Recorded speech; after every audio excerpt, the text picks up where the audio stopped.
A partir de este momento, las informaciones que son noticia toman el protagonismo. Comienza Informe RCR. Muy buenas tardes, bienvenidos a la emisión meridiana de Informe RCR. Trabajaremos para ustedes en la dirección general de la estación, Jaime Nestares, en la gerencia de producción, Wilitza Arcaya, Génesis Rodríguez en la coordinación de información, Mario Villarreal en la producción, Gregorio González en los controles y quien les habla, Cristi Blanco.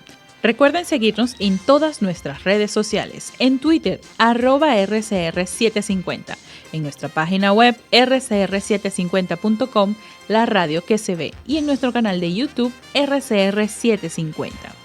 Comenzamos con las informaciones.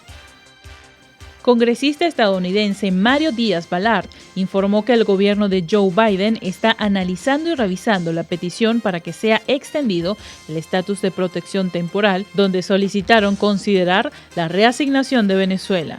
Hoy recibimos respuesta de la carta que, para ponerlo en una forma más simple, lo están analizando y lo están revisando, pero nosotros vamos a seguir junto a mis colegas presionando a la administración para que lo haga lo más rápido posible y para que mantengan el TPS, pero también que el proceso sea más ágil y más rápido para que no lo dejen hasta el último minuto, dijo el miércoles el congresista. En otras noticias, el régimen de Nicolás Maduro publicó en la Gaceta Oficial número 42.359, de fecha 20 de abril del 2022, el aumento de la unidad tributaria.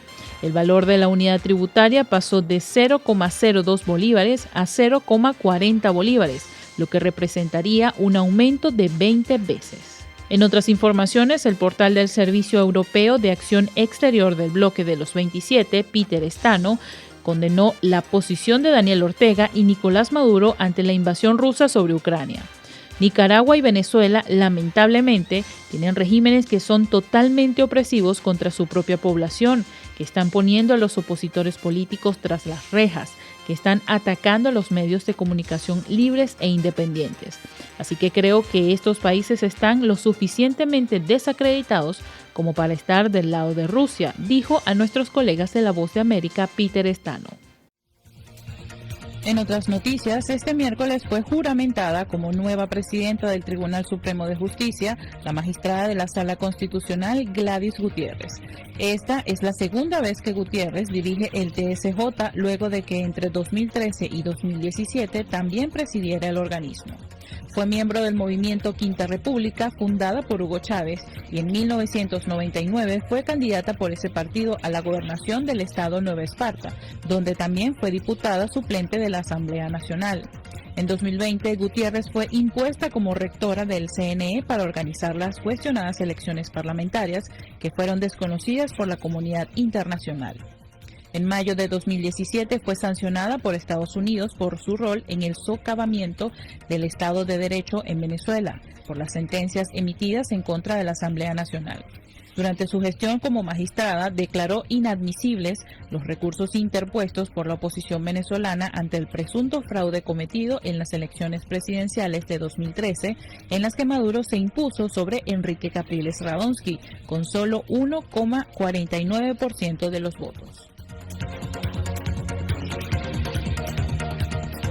Por su parte, Enrique Capriles aseguró este miércoles que con la designación de los nuevos magistrados del Tribunal Supremo de Justicia se perdió la oportunidad de hacer cambios en el sistema de justicia venezolano acordes a la Constitución.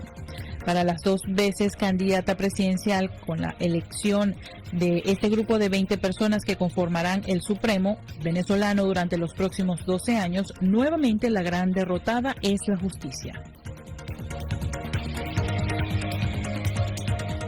Por su parte, la ONG Acceso a la Justicia afirmó que la designación de los nuevos magistrados del Tribunal Supremo chavista garantiza la continuidad del apoyo a la administración de Nicolás Maduro, tanto por sus integrantes como por la forma en la que fueron distribuidos los magistrados en cada una de las salas claves, explicó la ONG en su cuenta de Twitter. Pasando al clima, INAME informó que para este jueves seguirán las lluvias en algunas zonas del país. El organismo detalló que se mantienen los núcleos convectivos generadores de lluvias o chubascos, algunos con actividad eléctrica en zonas del Zulia, Andes, centro norte costero, este de Falcón, Yaracuy, Nueva Esparta, Sucre, Bolívar y el Esequibo. El resto del país se mantendrá con nubes fragmentadas y algunas áreas parcialmente nubladas, algunas lloviznas dispersas. En otras informaciones, el primer ministro de San Vicente y las Granadinas, Ralph González, informó tras su visita a Venezuela que el régimen de Nicolás Maduro condonó 100% el total de la deuda que su país mantenía con Petrocaribe. Venezuela nos ha dado un alivio del 100% de la deuda restante con Petrocaribe, que asciende a aproximadamente 189 millones de dólares del Caribe, es decir, 70 millones de dólares estadounidenses, anunció González según citas de los medios locales. Además, el mandatario caribeño informó que Maduro acordó reiniciar los acordes con los países de Petrocaribe. Con un descuento del 35% en el precio del combustible, habrá envíos semanales de urea para fertilizantes agrícolas y asfaltado. Donará más de 100 casas prefabricadas a quienes perdieron sus hogares durante desastres naturales en 2021.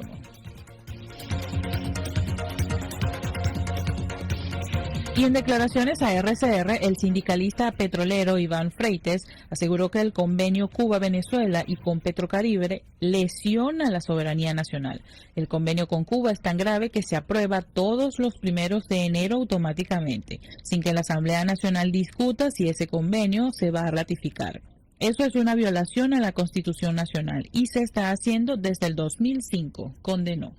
En el mundo, Venezuela es uno de los países más pobres, siendo el país de la región con más recursos energéticos, el primer país con reservas petroleras, octavo país en el mundo con reservas de gas y la gente cocina con leña. Entonces Maduro con esto trata de impactar y a la vez la gente tiene que saberlo. El convenio con Cuba, Venezuela es un convenio que lesiona la soberanía nacional, y con el convenio con Petrocaribe, imagínate que el convenio con Cuba es tan grave que eso se aprueba todos los primeros de enero automáticamente, sin que la Asamblea Nacional discuta si ese convenio se va a ratificar. Bueno, el convenio se ratifica todos los primeros de enero automáticamente. Eso viola la Constitución Nacional. Y eso se está haciendo desde el año 2005. Nosotros, porque aquí hay que decirlo, nosotros tratamos de que en la Asamblea Nacional que logramos establecer, que logramos en el 2015, a partir del 2016 nosotros hicimos una serie de pasos allí para que la Asamblea Nacional anulara este convenio Cuba-Venezuela. En ese sentido, Freites repudió a miembros de Fede Cámaras que están en la Organización Mundial del Trabajo que buscan limpiarle la imagen a Nicolás Maduro. Maduro tiene que ser enjuiciado en el Tribunal Internacional de Justicia, que es el organismo superior de Organización Mundial del Trabajo, cuando hay casos de crímenes laborales, aseveró. Hay una situación que se está viviendo en Venezuela, que instituciones internacionales, como la OIT, en el caso nuestro, personeros de la OIT, tenemos un director de la OIT, Kurt Ryder, se llama en Venezuela, y Kurt Ryder está hasta el 1 de septiembre, ya se nombró un nuevo director de la OIT. ¿Qué es lo que está pasando allí? Que Kurt Ryder quiere dejar el caso Venezuela cerrado. Bien, Maduro tiene que ser enjuiciado en el Tribunal Internacional de Justicia, que es el organismo superior de la OIT cuando hay casos de crímenes laborales. Y esto lo han buscado lavar personeros de Fede Cámaras que están en la OIT, que todo el mundo sabe quiénes son, ahora quieren ser hasta candidatos presidenciales. Y gente que está en las organizaciones sindicales, sobre todo en las centrales. Gente que no tiene representatividad, que no los nombró nadie. Son gente que está negociando bajo cuerda toda esta situación que estamos viviendo en Venezuela. La OIT no es el organismo eficaz para que nosotros logremos restablecer el Estado de Derecho en Venezuela. Eso es lo que tenemos que restablecer en Venezuela, el Estado de Derecho. Pero la OIT es un paso importante en la lucha que nosotros venimos dando desde el mismo momento en que llegó Hugo Chávez al poder, que estableció, intervino prácticamente al movimiento sindical venezolano. Pero esa es una cuestión que viene desde el eje comunista internacional, desde La Habana. La Habana le dijo a Hugo Chávez que tenía que intervenir el movimiento sindical porque el movimiento sindical era demasiado fuerte en Venezuela. Por su parte, el caso de los 4 Yanomamis asesinados por militares de la aviación venezolana en Parimabé, municipio Alto Orinoco, estado Amazonas, está muy cerca de llegar al Foro Permanente de Cuestiones Indígenas de la ONU. Olnar Ortiz, representante del Foro Penal Capítulo Indígena en Estado Amazonas, intentó denunciar los asesinatos ante el foro el miércoles por la tarde, pero no lo logró. Informó que pese a este primer intento frustrado, el jueves tratará de presentar una denuncia ante el organismo multinacional. Entre tanto, Nicolás Maduro se reunió este miércoles en el Palacio de Miraflores con funcionarios de la Organización Internacional del Trabajo en el contexto del Foro de Diálogo Social. Los altos funcionarios de la OIT participaron junto a gremios empresariales y sectores obreros en función de buscar puntos de encuentro sobre las reivindicaciones de los trabajadores del país. En materia regional, en Portuguesa se reportó un fallecido por una descarga eléctrica tras tratar de sacar agua que se anegaba en su casa en el barrio Bellavista 2. La víctima de 50 años aún fue identificada como Giovanni Lameda Mendoza, según reportaron las autoridades. El suceso ocurrió pasadas las 6 de la tarde.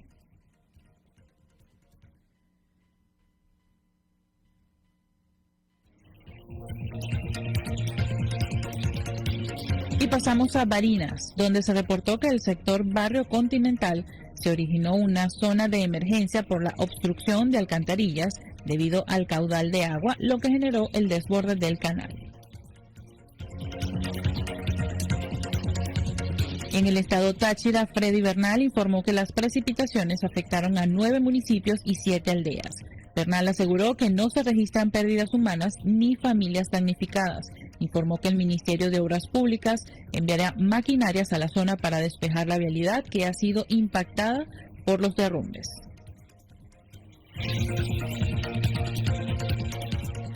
Y en Cumaná, donde ocurrió un incendio que dejó como resultado la pérdida total de 4 viviendas de una invasión del sector El Valle en Cumaná. El incidente fue provocado por un cortocircuito generado por la mala colocación de unos cables del tendido eléctrico en la zona. Afortunadamente no hubo víctimas ni heridos que lamentar.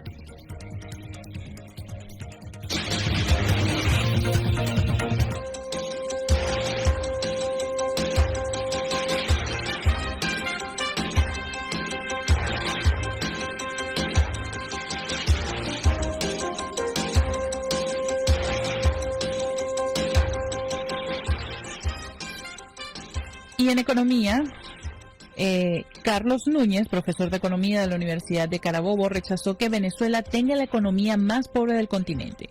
La economía de Venezuela es más pobre que Haití y Cuba. El salario mínimo de un funcionario público en Venezuela es de $39 y el profesor universitario gana $50 si trabaja a tiempo convencional, explicó Ñáñez. Venezuela es la economía por mucho más pobre del continente, de la región, es más pobre que Haití, es más pobre que Cuba. El salario mínimo de un funcionario público en Venezuela es de $39. Un profesor universitario gana $50 si es a tiempo convencional.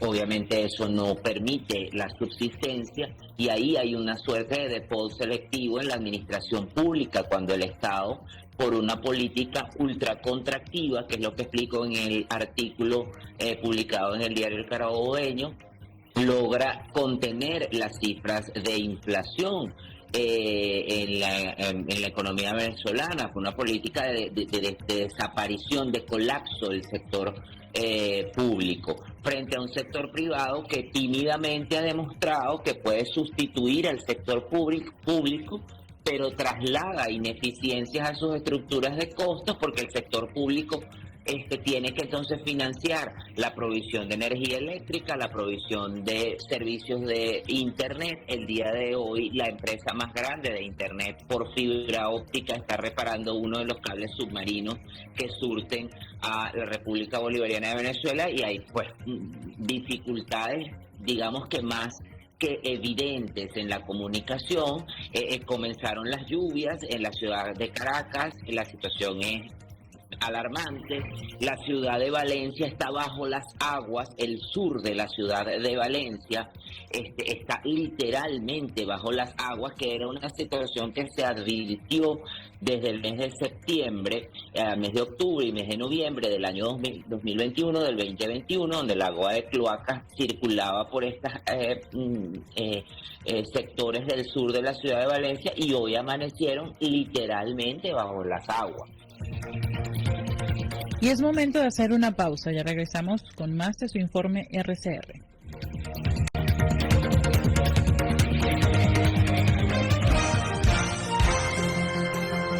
Usted escucha Informe RCR por su 750 AM. Puede seguirnos en nuestras redes sociales. En Twitter, @RCR750, la radio que se ve. Les estamos presentando Informe RCR, el compacto informativo de esta hora, solo por RCR 750 AM.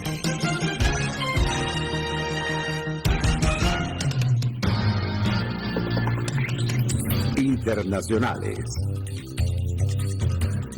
En materia internacional, el gobierno de Estados Unidos y el secretario de la Organización de Estados Americanos pidieron acciones contra el gobierno de Nicaragua por la toma de su sede en Managua y la expulsión del organismo continental. El número de casos de COVID a nivel global bajó un 21% en la última semana, hasta 4,5 millones, mientras que se registraron 15.000 muertes por la enfermedad, lo que supuso una bajada del 20%, según informó este jueves la OMS, que pese a estos descensos pide mantener la alerta. Y en materia deportiva le damos el pase a nuestro colega David Rodríguez con el resumen deportivo.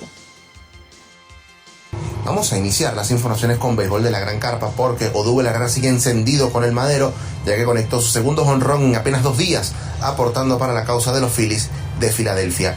En otras noticias también vinculadas al béisbol, Ronald Acuña sigue abusándose en AAA, ya que está bateando para 350 de averaje, y eso que se está recuperando de la cirugía a la que fue sometido en la temporada anterior.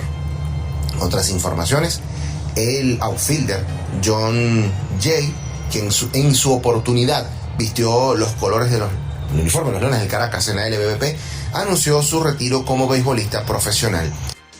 Del mundo del fútbol, rapidito, el Liverpool le ganó 2-0 al Villarreal en el compromiso de ida de las semifinales de la Champions, dejando de alguna manera el submarino amarillo la eliminatoria relativamente abierta para el compromiso de vuelta que se va a desarrollar en el Estadio de la Cerámica. En el mundo del futsal ya hay 3 de los posibles 4 enfrentamientos de cuartos de final. El grupo A está totalmente definido. Clasificaron Bucaneros de La Guaira, Academia de Campeones Mundiales del 97, Santa Bárbara del Zulia y Libertador.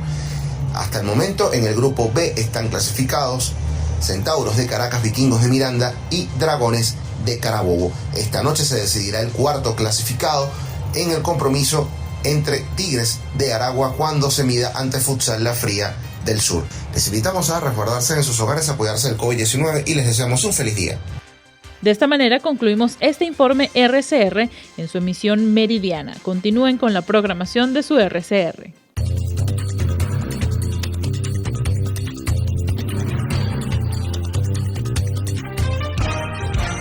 Hasta aquí este compacto noticioso.